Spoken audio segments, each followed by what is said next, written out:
Pillsbury Mills. It's a death trap if somebody gets inside. The contaminated Pillsbury plant in Springfield. Basically, it's a dangerous place sitting there empty. You know, it's a multiplex building. It's very dangerous inside. Now, a massive EPA Superfund site. This is the largest cleanup of this type that I have ever done.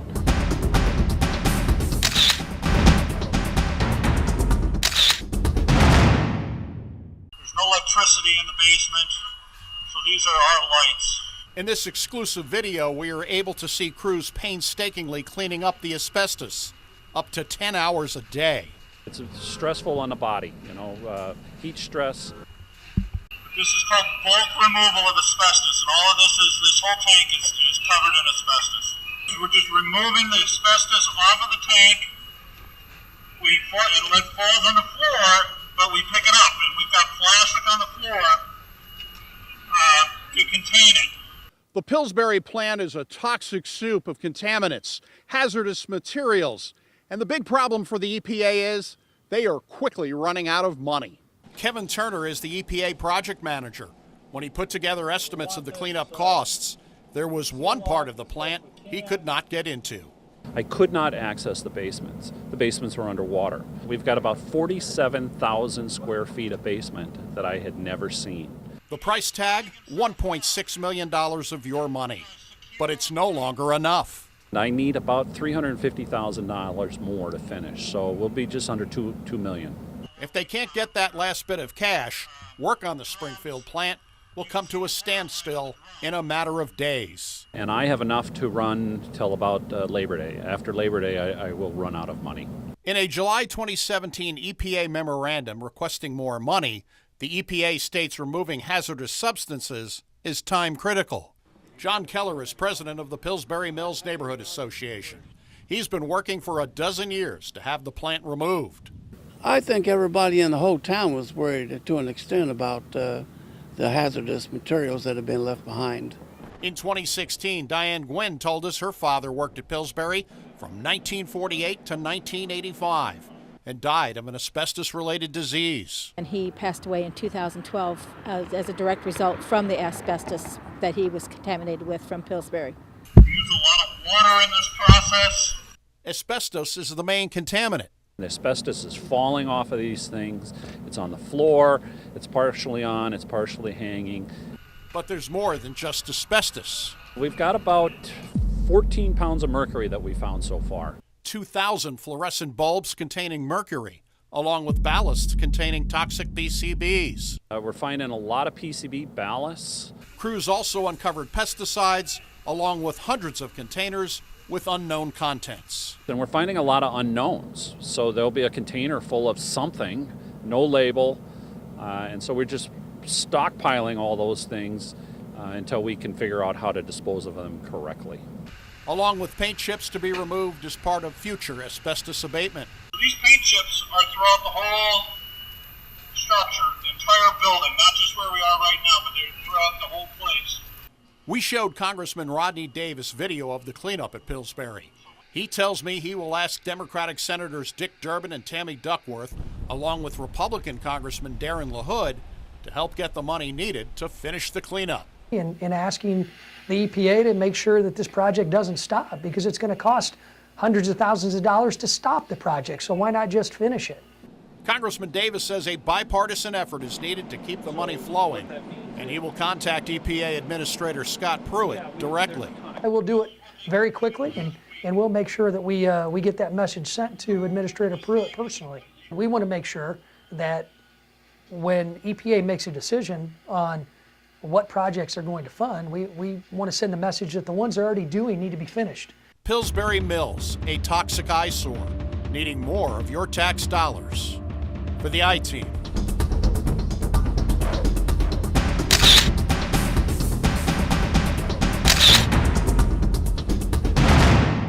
Doug Wolfe, WAND News.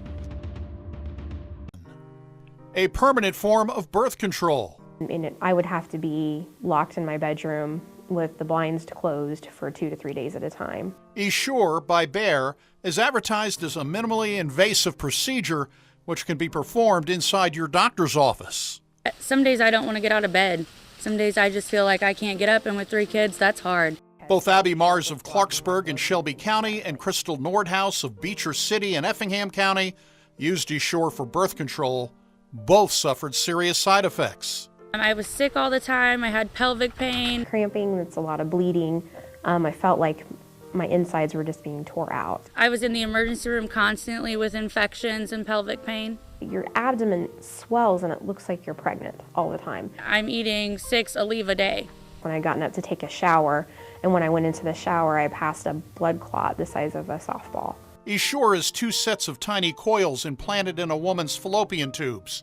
The coils induce inflammation, which causes scar tissue, blocking sperm from reaching an egg. For some women, an effective form of birth control. But now thousands are reporting a wide range of side effects, from pelvic pain to bleeding, hair loss and weight gain, even dental issues. And my teeth, over a 3-year period, were gone. I mean, I had cavities and toothaches, and I've never had any issues with my teeth before in my life. One of the ingredients in Essure is nickel. I wish they would have told me about the nickel allergy, which I would have known that I was allergic to nickel already. Like, I can't wear earrings with nickel. The coils have been found to migrate, ending up in the uterus or other parts of the woman's body. Crystal's sister had an Essure coil migrate. The right one had migrated to her colon, and they had to cut it off of her colon. A Bayer financial statement reported as of January of this year, there are lawsuits from approximately 3,700 Essure users. The company discloses it has suffered $413 million in litigation and impairment losses related to Essure. There's no amount of money Essure could pay me for the risk of almost dying and leaving my children without a mother. Bayer says it will defend itself vigorously against those lawsuits. Women who decide they want Essure coils removed usually face the reality of getting a hysterectomy at a young age. When my uterus was removed, the doctor could see one that was trying to poke through a fallopian tube.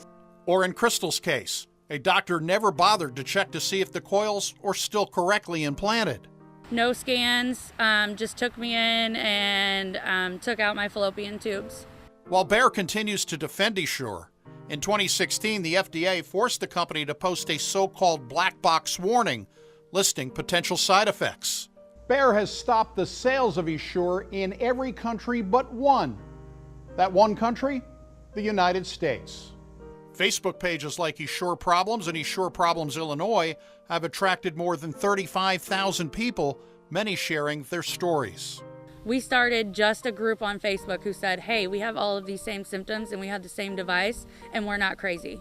You have to realize you're not alone and you're not crazy and you're not just fat and you're not just lazy and you're not just depressed. There's a reason that you feel this way. For both women, luckily I have a great husband. Having supportive husbands has helped them cope.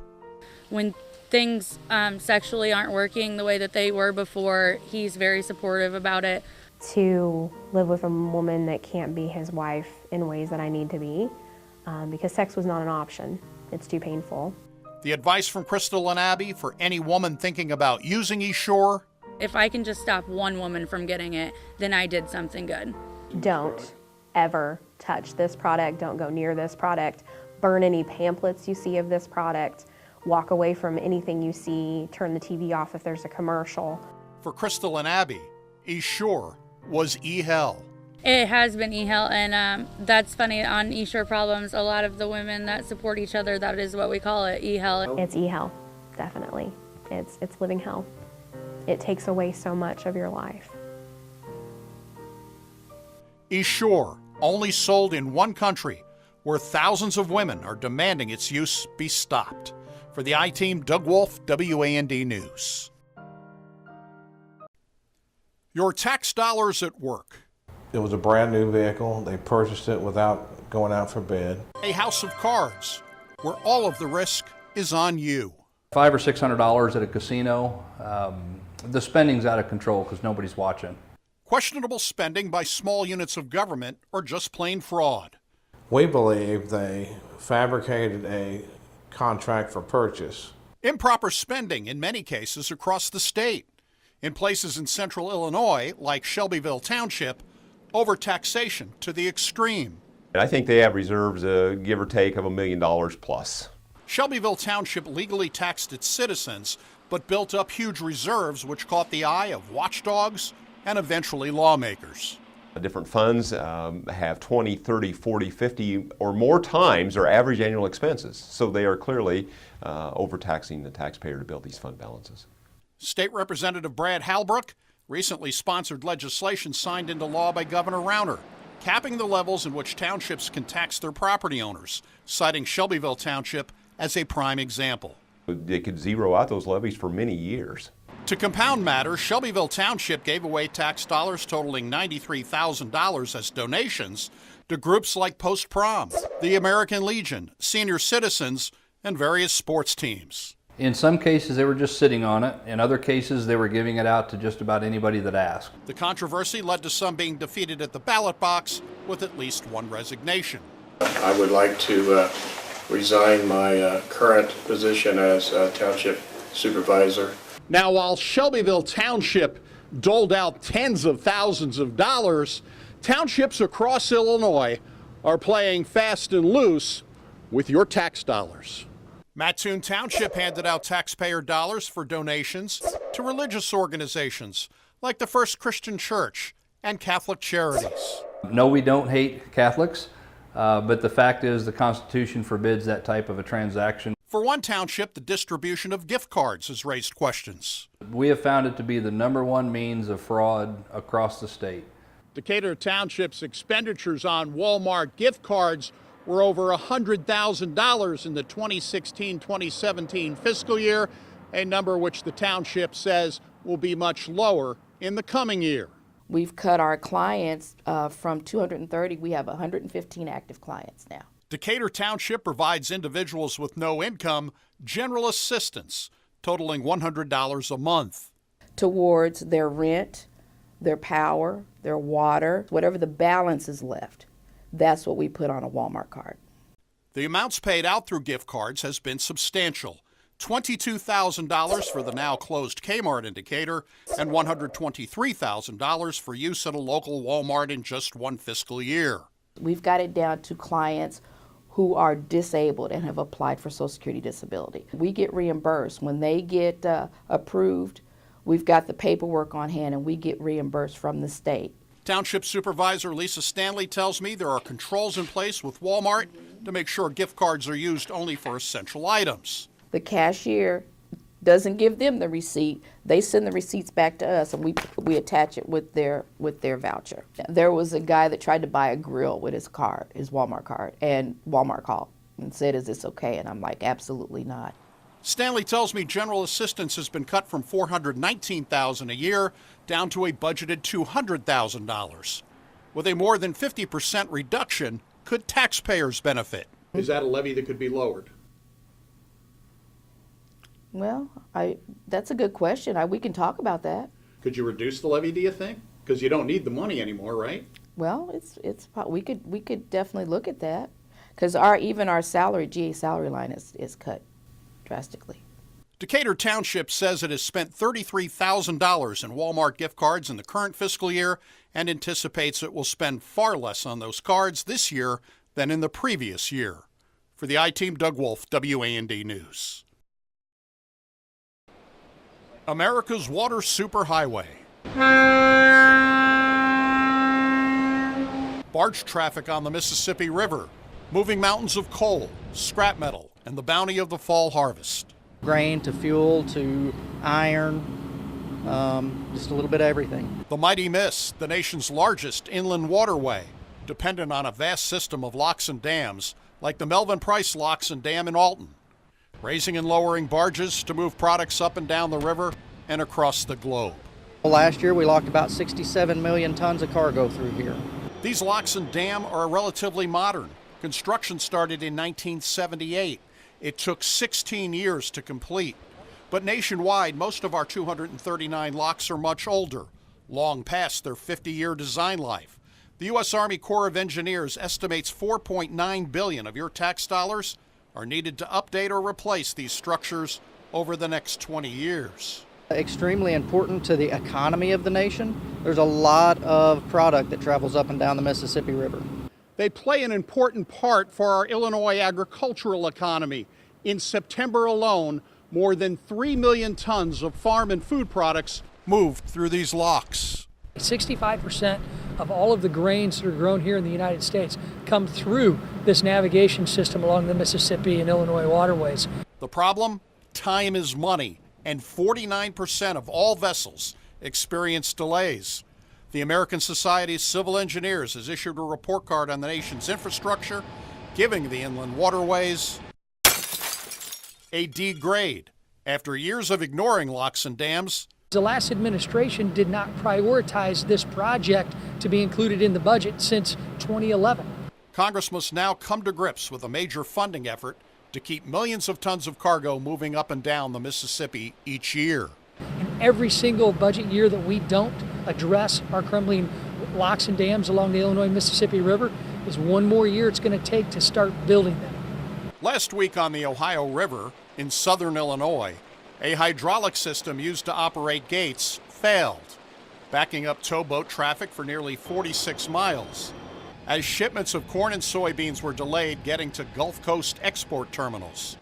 The Army Corps of Engineers is building this lock and dam structure to replace two aging locks built in 1928. By the time this opens, it will have taken nearly 30 years to complete. As Congressman Rodney Davis tells us, there is no overnight fix. We can't afford to go another 20 years into the next generation of members of Congress and the next generation of farmers and those who want to actually build businesses and create jobs and create manufacturing right here in central Illinois.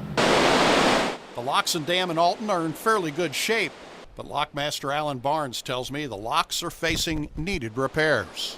The auxiliary chamber just came out of a 45-day closure where we replaced the electrical operating system. The main chamber will be going into a 65-day closure around January 1 to replace the electrical operating system for that chamber. They were both, original equipment, so we're talking about 22, 25 years old. Congressman Davis tells me a new infrastructure bill will have to pass Congress to improve roads, bridges, and inland waterways. Once that goes down, you don't just put a piece of duct tape on it and get it going the next day. There really isn't a Republican or Democrat way to build infrastructure. There's a right way and there's a wrong way. And we've got to come together, put politics aside, and actually get something done. Imagine if it would be down for months. That would just be very, very detrimental to our local economy.